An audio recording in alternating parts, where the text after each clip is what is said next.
Welcome back. Equinova investment managers के को founder CEO अनुज सरकार हमारे साथ जुड़ गए हैं। अनुज जी, गुड आफ्टरनून। अनुज जी बताइए, क्या एक सेंस बन रही है मार्केट की कि फाइनली हमारी अंडर परफॉर्मेंस खत्म हो रही है और एफआईएस की भी वापसी के कुछ साइन बन रहे हैं, क्या थोड़ा पॉजिटिविटी रखें अब?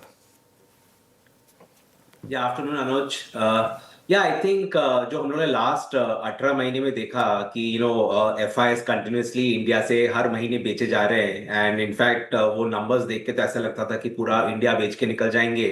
आई थिंक दैट वाज समथिंग, उसके पीछे भी there was a big reason. And अगर हम देखें कि जो लास्ट 2 साल में इंडिया का वेटेज रिडक्शन हुआ है इन एमएससीआई इमर्जिंग मार्केट इंडेक्स, जो हम लोगों ने पीक मारा था अगस्त सितंबर 2024 में, इंडिया का वेटेज था ऑलमोस्ट 21%। 21% से आज हम लोग we are down to around 11%।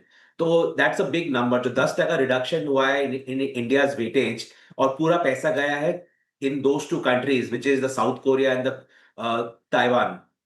तो वहां पे जो बड़ा एआई रिलेटेड इन्वेस्टमेंट हुआ है, थोड़ा अभी लग रहा है कि बिकॉज अभी कुछ दिनों पहले मैंने भी कुछ एफआई से इंटरेक्शन किया था, सो थोड़ा सेंस आ रहा है कि FIs are now getting afraid. उनको लग रहा है डर कि जो एआई रिलेटेड ट्रेड हुआ है, थोड़ा वहां पे बड़ा फ्रॉथ बनता हुआ दिख रहा है। एंड वहां पे when they are looking at India, जो यहाँ पे बोलते हैं ना दिस एंटी एआई ट्रेड, यहाँ पे it's a very diversified market, यहाँ पे एआई रिलेटेड कुछ नहीं है। सो यहाँ पे हो सकता है या तो आउटफ्लो कम होगा या फिर इनफ्लो थोड़ा थोड़ा आना स्टार्ट होगा।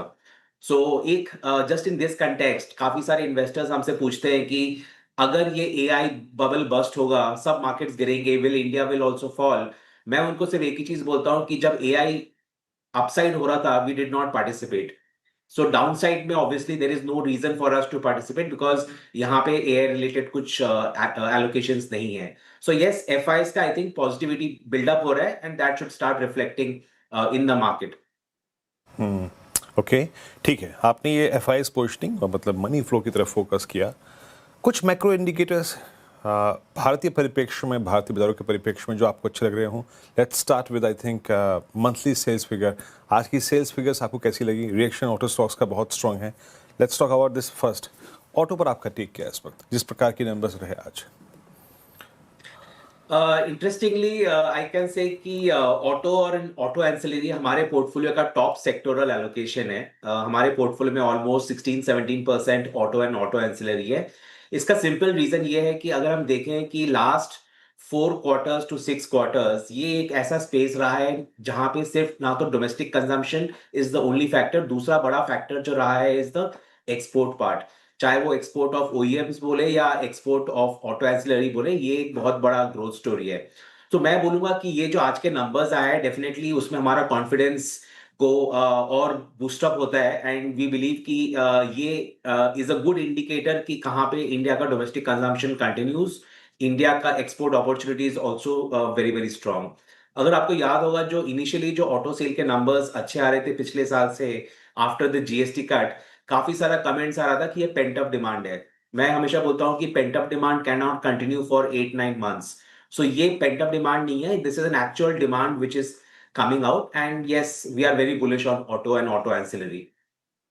ऑटोज और ऑटो एंसिलरी को लेकर आपका पॉजिटिव व्यू। अनुज जी, गुड आफ्टरनून। श्रेया बात कर रही हूँ। जिस तरीके से क्रूड नीचे आया है, $73 के नीचे है, 71 के आसपास कर रहा है कामकाज, और बैंक निफ्टी डेज हाई पर, ऐसे में बैंक्स पर क्या व्यू बन रहा है और साथ ही आपका रुझान किस तरफ है, पीएसयू बैंक्स की तरफ या प्राइवेट बैंक्स की तरफ? सी ओवरऑल बैंक्स पे हम लोग काफी टाइम से वी वर अंडरवेट, बट मैं बोलूंगा कि ऑफ लेट हम लोग देख रहे हैं कि थोड़ा हम लोग वेट इंक्रीज करने का भी we are doing some weight increase in the banks.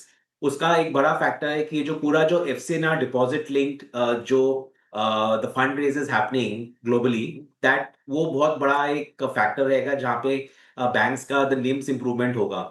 Now with in that PSU bank में हम लोग ज्यादा बुलिश है एंड वो सिंपल रीजन ये है कि वैल्यूएशन वहां पे बहुत अट्रैक्टिव है। एंड आई थिंक जो हम लोग ने कुछ टाइम तक कभी बैंक्स ओवरऑल अंडर परफॉर्म किए हैं एंड उसके अंदर अभी PSU banks have also declined. मैं पीएसयू बैंक्स में ज्यादा बुलिश हूँ compare to private banks, but overall banking में जो हम लोग अंडरवेट थे, थोड़ा हम लोग अभी वेट इंक्रीज का देख रहे हैं because I think the NIMS improvement is underway.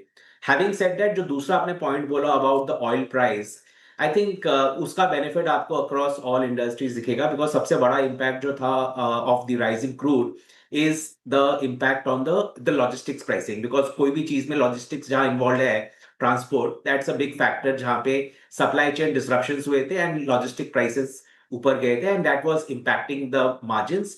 कुछ इम्पैक्ट एंड कंज्यूमर को भी बियर करना पड़ता है, and that is where inflation was also a concern. So मैं बोलूंगा oil coming back to the pre COVID pre war level is a very good sign, and first quarter का जो number अभी आने लगेगा, आई थिंक काफी सारा जो एक्सपेक्टेशन बिल्टअप हो गया था आफ्टर द फोर्थ क्वार्टर, उसमें था कि फर्स्ट क्वार्टर में इम्पैक्ट दिखेगा of the margins of the rise in crude oil price.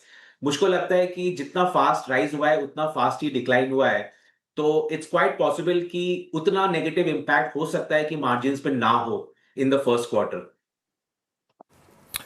Anirudh ji, बहुत बहुत शुक्रिया, आप इस बातचीत में आज शामिल हुए, सभी सेक्टर्स पे, बाजार की प्लेसमेंट पे, मनी फ्लो पे आपने अपनी राय रखी, बहुत बहुत शुक्रिया। इंडिसेस लेके आई